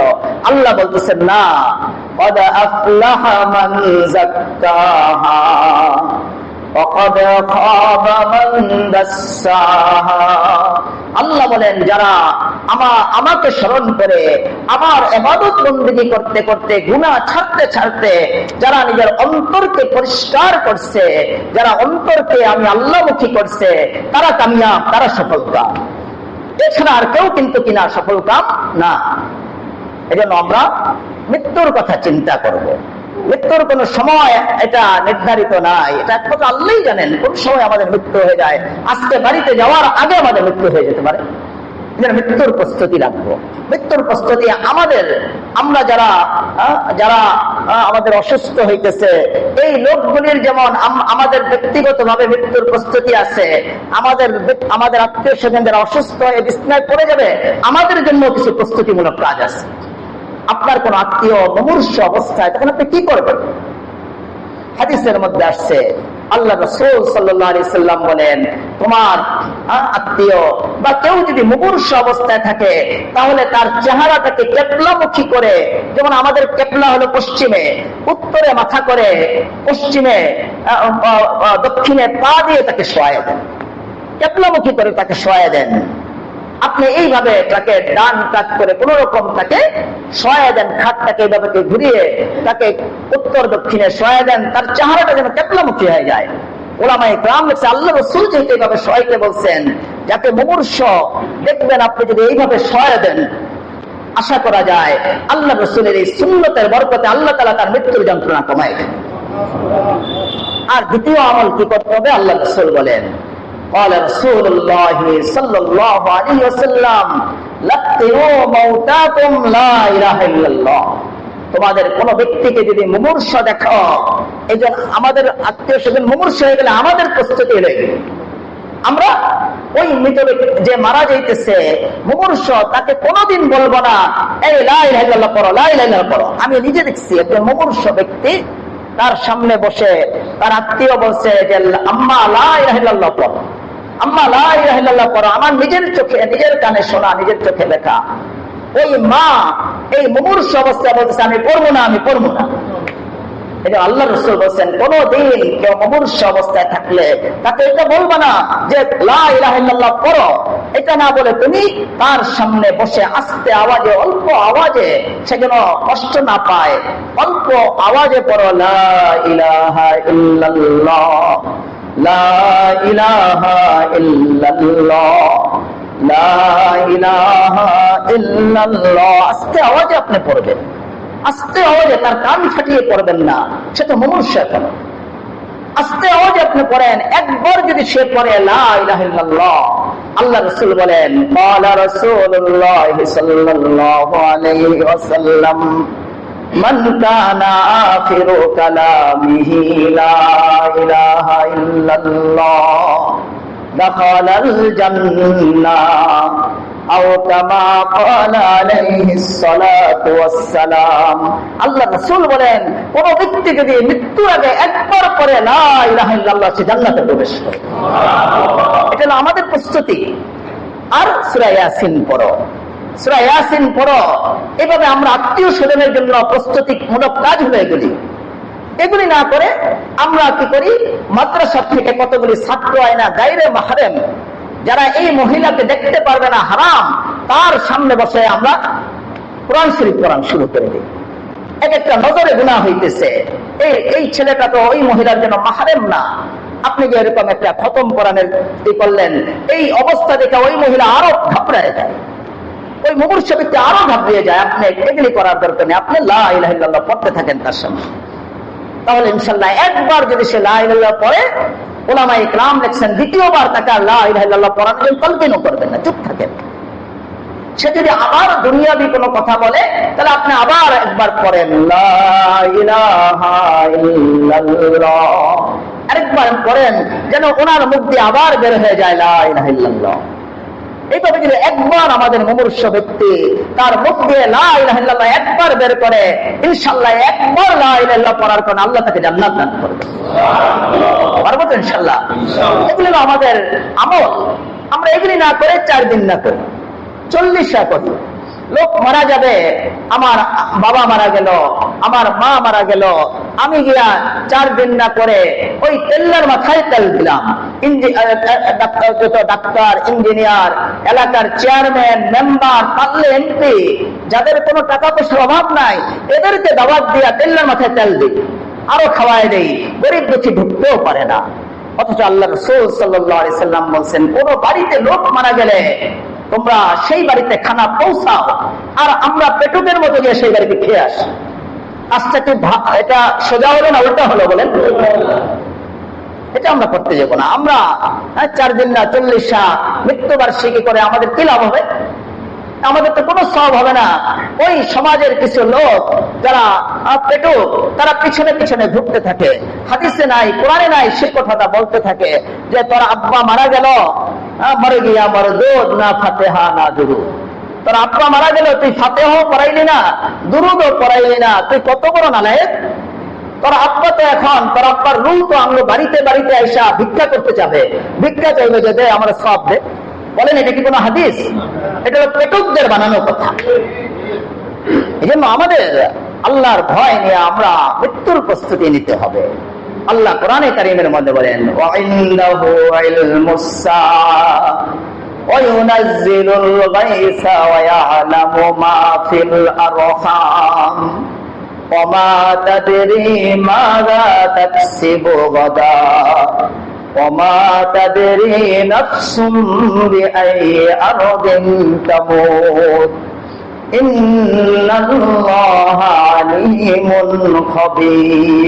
আল্লাহ বলেন যে আল্লাহ তাআলার কাছে শুধু কিয়ামত কবে সংঘটিত হবে এর জ্ঞান একমাত্র কার কাছে আছে বলেন? কোন টেকনোলজি, কোন বিজ্ঞান আমাদেরকে বলে দিতে পারবে না কবে কিয়ামত হবে। কবে কিয়ামত হবে? আমি মালিবাগ মাদ্রাসায় 1 বছর পড়ছি আদব জামিয়া শরিয়া। ওই সময় ওই মালিবাগের ওই সময় একটা পেপারে একটা খবর আসছে, বিজ্ঞানীরা বলছে যে পৃথিবী আর একটা নক্ষত্র কাছাকাছি চলে আসছে, কিয়ামত হয়ে যেতে পারে, পৃথিবী ধ্বংস হয়ে যেতে পারে, পৃথিবী ধ্বংস হয়ে যেতে পারে। এই লোক কিয়ামতের ভয়ে আলহামদুলিল্লাহ ভালো কাজ করছে, তাড়াতাড়ি টিকিট করে উনি উমরা করতে চলে গেছে যে আল্লাহ রাস্তায়, আল্লাহর ঘরে যাই, কিয়ামতটা যেন মক্কার মধ্যেই হয়। উনি তাড়াতাড়ি মালিবাগ থেকে টিকিট করে চলে গেছে, বাংলাদেশ থেকে চলে গেছে, ভালো কাজ করছেন। খারাপ কাজ করে পালাইবে কোথায়? পালানোর তো আর জায়গা নাই। আগে পর্যন্ত আলহামদুলিল্লাহ কিয়ামত হয় নাই, কিয়ামতের আরো আলামত বাকি আছে। আল্লাহ বলতেছেন ওয়াইন্দাহু ইলমুস সাআ ওয়া ইউনাজ্জিলুল গায়সা ওয়া ইয়ালামু মা ফিল আরহাম। এখানে আল্লাহ তাআলার ভাষা। আল্লাহ তাআলা যদি বলতেন যে বৃষ্টি কবে হবে কেউ বলতে পারবে না, এখন বিজ্ঞান কিছুটা হলে ধারণা দিয়ে দেয় যে কালকে বৃষ্টি হবে, হয়ে যায় অনেক সময়, আবার অনেক সময় হয় না। কিন্তু আল্লাহ এটা বলে নাই। আল্লাহ বলেন ওয়ায়ুনাজ্জিলুল গায়স, যে আমি বৃষ্টি দান করি। বৃষ্টি দানের খবর কেউ বলতে পারবে না, এটা আল্লাহ বলে নাই। ওয়া ইয়ালামু মা ফিল আরহাম ওয়া মা তাদরি নাফসুম মাযা তাকসিবু গাদা ওয়া মা তাদরি নাফসুম বিআই আরদিন তামুত। আল্লাহ বলতেছেন যে তুমি আগামীকাল কি কামাইবে, কি ইনকাম করবে, তোমার কতটুকু ব্যবসায় লাভ হবে তুমি কিন্তু বলতে পারো না। ব্যবসায়ী অনেক, আজকালকে আমাদের মাদ্রাসার মসজিদের ঢালাই এক ব্যবসায়ী 1000 ব্যবসায়ীরা বলছে যে হুজুরে আমার কাছ থেকে 1200 বস্তা সিমেন্ট নিবে, কালকে ইনশাল্লাহ আমার অনেক লাভ হয়ে যাবে। কিন্তু ঘটনাক্রমে আমিও তো জানি না, আরেকজন এসে গেছে অন্য কোম্পানির থেকে আমি 1200 বস্তা সিমেন্ট নিয়ে ফেলছি। এই লোক তো মাথার মধ্যে আসমান ভাঙছে যে আমি 1200 বস্তা সিমেন্ট বিক্রি করব কালকে, আর হুজুরে আজকে সিমেন্ট নিয়ে নিল অন্য থেকে। আমি তার কথাও দেইনি, কিন্তু তার ধারণা ছিল আমি তার থেকেই নিব। আল্লাহ বলেন যে পৃথিবীর কেউ আমা তাকসিবু গাদা, তোমরা আগামীকাল কি ইনকাম করবে, কি তোমার লাভ হবে, এটা তুমি কিন্তু বলতে পারো না। তোমার এটা বলার আমি কোন শক্তি রাখি নাই। আর তারপরে ওমা তাদরি নাফসুম বিআইয়ি আরদিন তামুত, পৃথিবীর কোন সত্তা জানে না কোনখানে তার মৃত্যু হবে, কোন জায়গায় তার মৃত্যু হবে কেউ জানে না। তার মৃত্যু লেখা আরবে, সে প্রয়োজন দেখা দিবে আরবে গিয়ে তার মারা যাবে। যেখানে তার মৃত্যু আল্লাহ সেখানে তাকে নিয়ে যাবে, যাওয়ার পরেই তার মৃত্যু হবে। এই জন্য আমাদের মৃত্যুর প্রস্তুতি নিতে হবে। মৃত্যুর প্রস্তুতি না নিয়ে যদি শুধু আনন্দ উল্লাস করি, জীবন কাটায় দেয়, কোনো লাভ নেই। আল্লাহ বলেন ওয়ামাল হায়াতুদ দুনিয়া ইল্লা লাহু ওয়া লাইব ওয়া ইন্নাদ দারাল আখিরাতা লাহিয়াল হায়াওয়ান লাউ কানু ইয়ালামুন। আল্লাহ বলেন বান্দা, তুমি যেই দুনিয়াতে আছো, এই দুনিয়ার এই জীবনটা, দুনিয়ার এই সম্পদ, ছেলে মেয়ে, তুমি যা দেখতেছো এগুলি কিন্তু খেলাধুলা আর কৌতুক ছাড়া আর কিছুই না।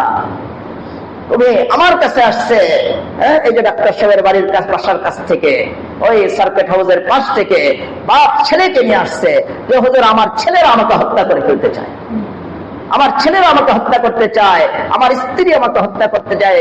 একমাত্র কারণ হলো আমার সম্পদ, যে আমি কেন তাদেরকে সব সম্পদ লিখে দেই। আমি ওই ছেলের দিকে তাকায় বলছি, এই বাটপারদেরকে একটা পয়সা আপনি দিবেন, আপনার পুরো সম্পদ আপনি আমাদের মার্কাজ, নরসিংদী যে মার্কাজ মসজিদের মধ্যে আপনি দান করে দেন। ছেলে দেখি তাড়াতাড়ি দুর্বল হয়ে গেছে, দুর্বল হয়ে বলতেছে হুজুর ইনশাল্লাহ আমি খেদমত করবো, হুজুর আপনার খেদমত করবো। যখন হুমকি দিছি যে আপনার সব সম্পদ দিয়ে দেন মার্কাজ মসজিদে, মাদ্রাসা মসজিদে, তখন তো আমি খেদমত করবো। বাপকে হত্যা করে ফেলতে চায়।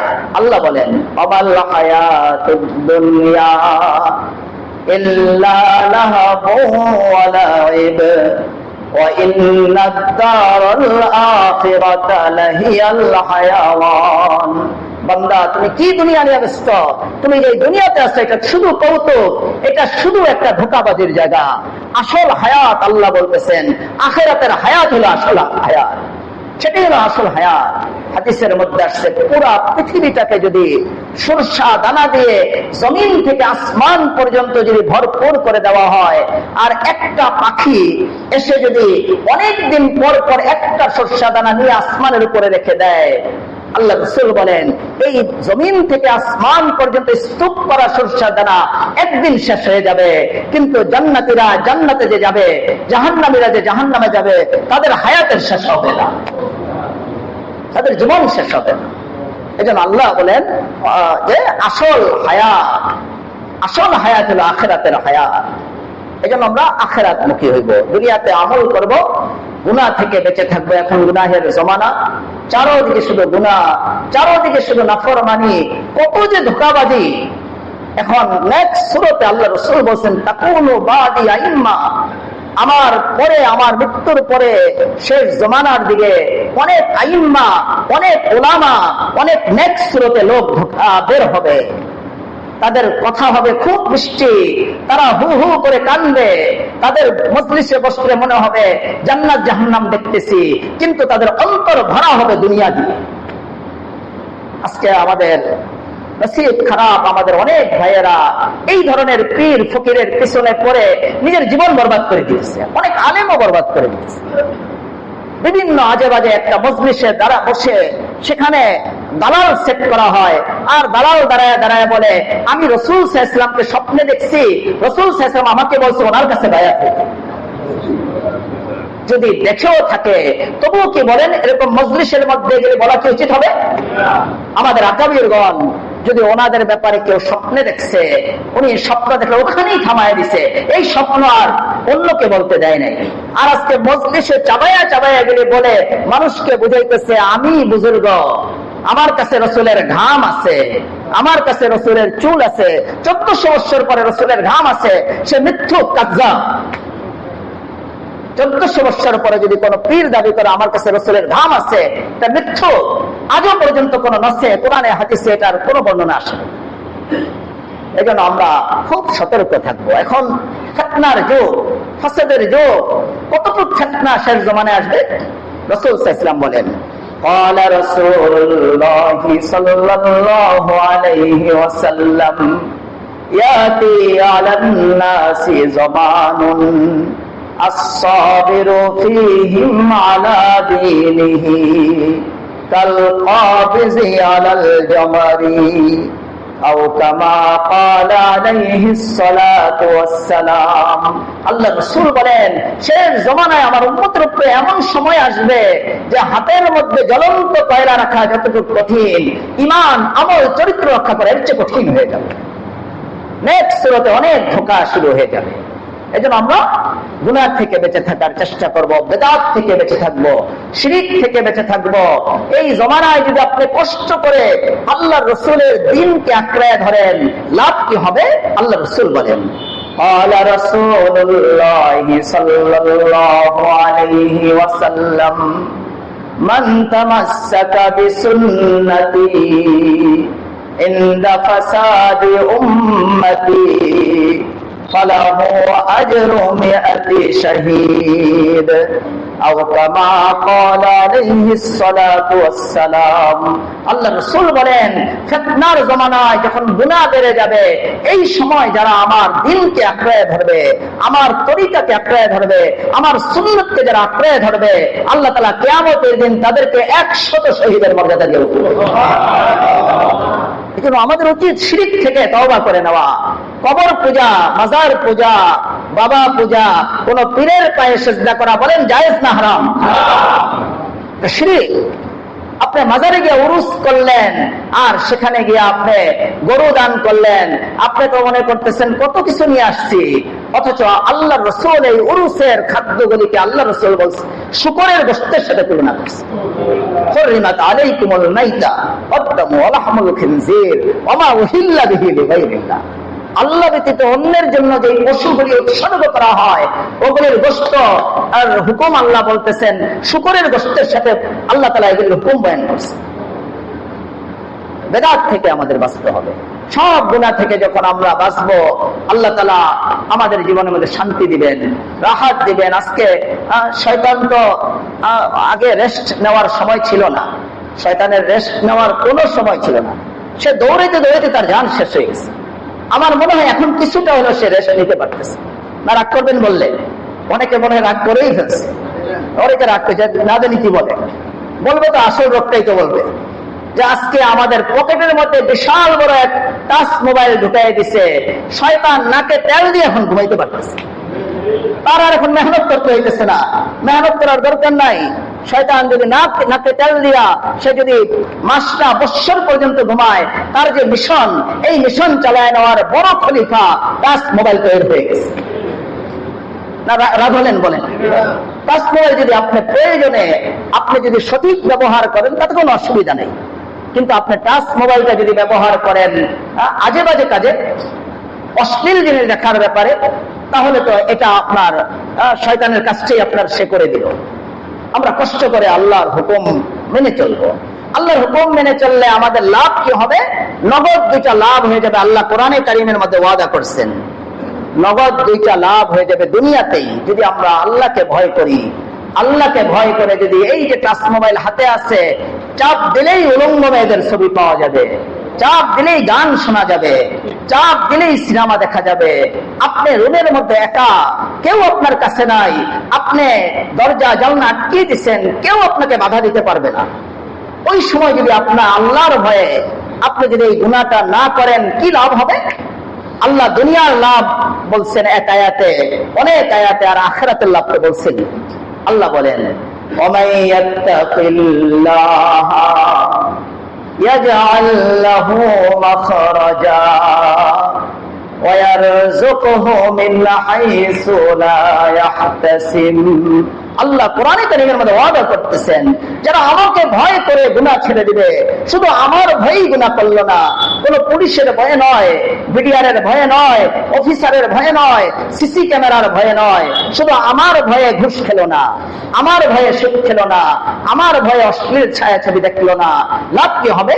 আল্লাহ বলেন 1 নাম্বার ফায়দা হলো ইয়াজআল লাহু মাখরাজা, যে আল্লাহ বলতেছেন আমি নিজে তার জীবনে যত সংকট, যত বিপদ আছে, সব বিপদ থেকে বের হওয়ার রাস্তা আমি নিজে তার জন্য করে দিব।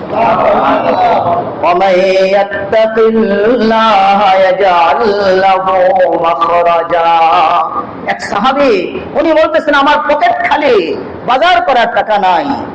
আমরা বাজার করার টাকা না থাকলে ঋণ করতে যাই। আর ওই সাহাবীর ধরছে প্রস্রাব করতে গেছে জঙ্গলের পাশে। তখন টয়লেটের ব্যবস্থা কম ছিল, জঙ্গলের পাশে গেছে প্রস্রাব করতে। দেখেন আল্লাহর সাহায্য। সাহাবীর পকেটে টাকা নাই, বাজার করবে কিভাবে? বাজার করতে টাকা নাই, বাজার করার টাকা নাই, বাজার করতে শুধু বাজার করার টাকা নাই, বাড়িতে কিছু নেওয়ার টাকা নাই। এই সাহাবী উনি চিন্তিত, পরেশান।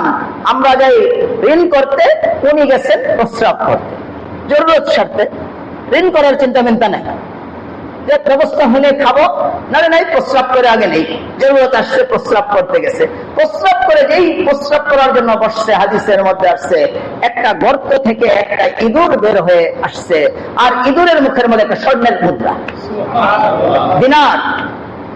ওই সাহাবী প্রস্রাব করলেন, আরেকটু দাঁড়াই দেখি কি অবস্থা ঘটে। আরেকটু দাঁড়ানোর পরে দেখে ওই ইঁদুরটা আবার গর্তে গেছে, গর্তের মধ্যে ঢুকে আবার কিছুক্ষণ পরে আরেকটা স্বর্ণের মুদ্রা মুখে করে ওই সাহাবীর কাছে এসে ওনার পায়ের সামনে রেখে দিচ্ছে। আরেকটু দাঁড়াই, একটু পরে দেখা যায় আবার ওই গর্তের মধ্যে ঢুকে আবার আরেকটা স্বর্ণ মুদ্রা ওই গর্তের থেকে এনে ওই সাহাবীর পায়ের সামনে রেখে দিচ্ছে। পেয়ে গেল 3টা স্বর্ণ মুদ্রা। স্বর্ণ মুদ্রা তো দাম অনেক বেশি, মান অনেক বেশি, এটা দিয়ে 1 মাস 2 মাস চলতে পারবে। আমরা তো টাকা পেলে, সম্পদ পেলে তাড়াতাড়ি দৌড়ে যাই কোথায়? ব্যাংকে, তাড়াতাড়ি ব্যাংকে অ্যাকাউন্ট করি, আরো কিছু সুদমুদ আইসা, আরো কিছু বেড়ে যাক। রাসূল আকরাম সাল্লাল্লাহু আলাইহি ওয়াসাল্লামের সাহাবাগণ আল্লাহ রাসূলের সোহবতের বরকতে ওনাদের কাছে মাল আসলে ওনারা খরচ করার আগে চিন্তা করতেন না হালাল না হারাম। রাসূলের কাছে চলে গেছেন, রাসূলের কাছে গিয়ে বলছে, ইয়া রাসূলুল্লাহ, এই ঘটনা, প্রস্রাব করতে বসছি, একটা ইঁদুর 3বার এরকম গর্তের থেকে বের হয়েছে, আর 3টা স্বর্ণের মুদ্রা আমার পায়ের সামনে রাখছে। ইয়া রাসূলুল্লাহ, এই স্বর্ণের মুদ্রা আমার জন্য, আমি তো সংকটে আছি, আমার জন্য কি এটা খরচ করা হালাল হবে কিনা? আল্লাহ রাসূল বলেন, নিঃসন্দেহে এটা আল্লাহ তাআলার পক্ষ থেকে তোমার জন্য নিয়ামত। আল্লাহ বলেন, ওমাইয়াত্তাকিল্লাহ ইয়াজআল লাহু মাখরাজা ওয়ায়ারযুকুহু মিন হাইসু লা ইয়াহতাসিব। যত বিপদেই বান্দা তুমি পড়ো, তুমি যদি আমাকে ভয় করে চলো, আমাকে ভয় করে গুনাহমুক্ত যদি থাকো বান্দা, আমি তোমাকে ওই গুনাহ, ওই বিপদ থেকে বের হওয়ার রাস্তা আমি নিজে করে দিব, আর তোমার রিজিকের ব্যবস্থাও আমি তোমার জন্য করব। এটা হলো দুনিয়াতে আল্লাহ নগদ দিয়ে দিবেন। দুনিয়াতে আল্লাহ নগদ আরেকটা পুরস্কার দান করবেন। আল্লাহ বলেন,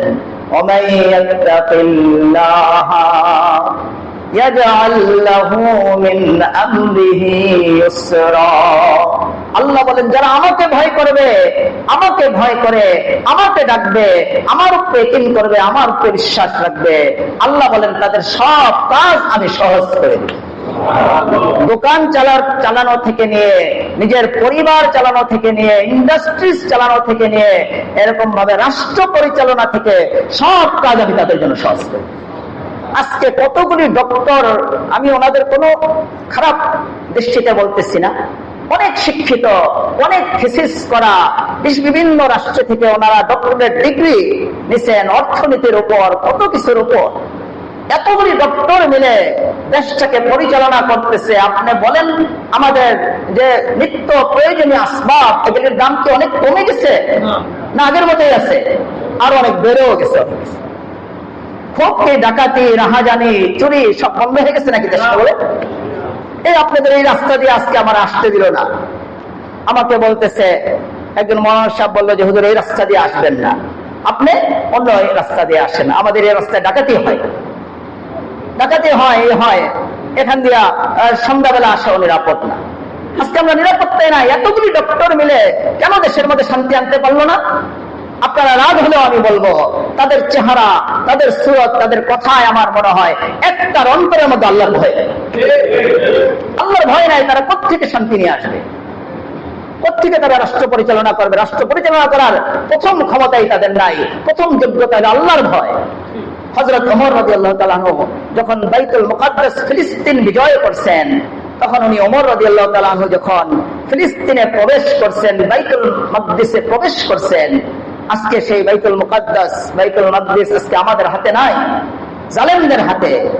আজকে আমরা সেখানে যেতে পারি না। ইসলামের সবচেয়ে সম্মানিত তৃতীয় মসজিদ, যেখানে এক রাকাত নামাজ পড়লে 50,000 রাকাতের সওয়াব পাওয়া যায়, সেখানে আমরা যেতে পারতেছি না। ওই বাইতুল মুকাদ্দিসে যখন হযরত ওমর রাদিয়াল্লাহু তাআলা প্রবেশ করছেন, আমিরুল মুমিনিন অর্ধ বিশ্ব শাসন করে, ওনার এই জামাটার মধ্যে 18টা তালি ছিল। 18 তালিওয়ালা জামা নিয়ে আমিরুল মুমিনিন গেছে। কোন ডক্টরেট ডিগ্রি নাই, কিছু নাই। ওইখানের পাদ্রীরা প্রশ্ন করছে, আমরা পরাজয় লাভ করছি, আমরা ফিলিস্তিন ছেড়ে দিতেছি আপনাদের হাতে, কিন্তু আমিরুল মুমিনিন আপনার জামার এই অবস্থা কেন? এটা কি জামা পড়ছেন? আপনি একজন প্রেসিডেন্ট, সারা বদ্ধ বিশ্ব আপনি শাসন করেন, এত কম দামি জামা পড়লে তো মানুষ মূল্য দিবে না। হযরত ওমর রাদিয়াল্লাহু তাআলা বাঘের মতো হুঙ্কার দিয়ে একটা ধমক দিচ্ছে, সাবধান, চুপ থাকো। আল্লাহ আমাদেরকে ইজ্জত দান করছে কোন পোশাকের দ্বারা নয়। আল্লাহ আমাদের ইজ্জত দান করে নাই কোন চাকচিক্যের দ্বারা, কোন থিসিসের দ্বারা আল্লাহ আমাদের ইজ্জত দান করে নাই। আল্লাহ আমাদেরকে ইজ্জত দান করছে কিসের দ্বারা? বলছে আযযানাল্লাহু বিল ইসলাম। আল্লাহ আমাদেরকে ইসলামের দ্বারা, আল্লাহ রাসূলের সুন্নতের দ্বারা আমাদেরকে ইজ্জত দান করছে। আজকে আমরা থিসিস মিসিস করে, অর্থনীতির উপরে এত গবেষণা করে আমরা আমাদের দেশ পরিচালনা করতে পারতেছি না। আর আমিরুল মুমিনিন ওনার সময় মিশরের নীল নদের পানি শুকিয়ে গেছে, আর গভর্নর চিঠি লেখছে, হুজুর পানি নাই। আমরা 16 বৎসর আমাদের দেশের যারা অতীতে ছিল তারা 16 বৎসর পর্যন্ত ইন্ডিয়ার গোলামি করছে। 5 আসছে, 16 বৎসর পর্যন্ত পানি ভিক্ষা চাইছে। গোলামি করার পরে 5 আসার পরে ইন্ডিয়া আমাদেরকে পানি ভিক্ষা দেয় নাই। আমাদের দেশের এখন নদী এগুলি সব শুকিয়ে রাগ করতেছেন না তো আপনারা? নদীগুলিতে খুব পানিতে ভরপুর। বর্ষার সময় একটু পানি তো আসি, বৃষ্টির পানি, আল্লাহ রহম করতেছে। পানি নাই, 16 বছর পর্যন্ত আমরা নদীতে পানি আনতে পারি নাই। আর ওমর রাদিয়াল্লাহু তাআলা আমার কাছে চিঠি লিখছে যে হযরত মিশরের নীল নদ শুকিয়ে গেছে, এখানের নিয়ম হলো একটা মেয়েকে বলি দিলে তারপরে পানি আসে, কি করব? ওমর রাদিয়াল্লাহু বলছেন কোন মেয়েকে বলি দেওয়া যাবে না, এটা হারাম, এটা করা যাবে না, এটা পুরো সব। আমি নদীর কাছে একটা চিঠি লিখতেছি। কার কাছে বলেন? এই তো পাগল, আপনি বলবেন না পাগল, নদীর কাছে চিঠি কিভাবে লেখে? আমি যদি বলি মসজিদের কাছে আমি চিঠি লিখতেছি, আমি যদি বলি যে আমি আমার খালের মধ্যে, আমার এই বালুশাহী গ্রামের মধ্যে, গ্রামের কাছে আমি চিঠি লিখবো, আমার চাচা বসে আছে, চাচা না দাদা, দাদা, আমার দাদা বসে আছে, একজন চাচা বসে আছে, আমি চাচার কাছে চিঠি লিখবো, তো ঠিক আছে। কিন্তু আমি যদি বলি না বালুশাহী গ্রামের কাছে চিঠি লিখবো, আপনি নিশ্চিত বলবেন যে হুজুরকে তাড়াতাড়ি গিয়ে মানসিক ডাক্তার দেখাও, পাগল হয়ে গেছে। ওমর রাদিয়াল্লাহু তাআলা বলছেন আমি চিঠি লিখতেছি একটা নীল নদের কাছে, তুমি এই চিঠিটা নীল নদকে দিবা, নদীর মধ্যে নিক্ষেপ করবা। উনি চিন্তা করছেন, আমিরুল মুমিনিন বলছে ওমরকে সবাই চিনত, উনি যে কত বড় ব্যক্তি সবাই চিনত, যে ওনার এই এর মধ্যে অবশ্যই আল্লাহ কোনো কিছু দান করবেন। ওমর রাদিয়াল্লাহু তাআলা চিঠি লিখছে, নীল নদকে কি লিখছে? লিখছে, হে নীল নদ, তুমি যদি আল্লাহর হুকুমে প্রবাহিত হও, আমার এই চিঠি পাওয়ার সাথে সাথে তোমার মধ্যে যেন পানি চলে আসে। ভিক্ষা চায় নাই কোন রাষ্ট্রের কাছে, জর্দানের কাছে পানি ভিক্ষা চায় নাই, অন্য রাষ্ট্রের কাছে পানি ভিক্ষা চায় নাই। কি লিখছে? তুমি যদি আল্লাহর হুকুমে নদী প্রবাহিত হও, তোমার মধ্যে যেন পানি চলে আসে। আর তুমি যদি আল্লাহর হুকুম না মানো, হে নীল নদ, তোমার সাথে আমার কোনো কথা নেই। কি লেখলো এটা? আমাদের কাছে এটার কোনো কথাই না, কিন্তু আল্লাহর কাছে এই কথার অনেক দাম। ওমর রাদিয়াল্লাহু তাআলা এই চিঠিটা যখন গভর্নর নদীতে নিক্ষেপ করছে, নিক্ষেপ করতে দেরি হয়েছে, মুষলধারে পানি আসতে দেরি হয়। আজও নীল নদের পানি শুকায় নাই। বলেন, তারা আল্লাহকে ভয় করছে। আল্লাহ তাআলা আল্লাহকে ভয় করার জন্য রাষ্ট্র পরিচালনা কত সহজ করে দিছে। পানির মতো এক নিয়ামত, যেটা নদীর পানি শুকিয়ে গেছে, সেই নদীর পানি পর্যন্ত চিঠি ফেলার কারণে চলে আসছে। রাষ্ট্র পরিচালনা কঠিন হয়েছে না সহজ হয়েছে? বলেন, কেন? আল্লাহকে ভয় করছে।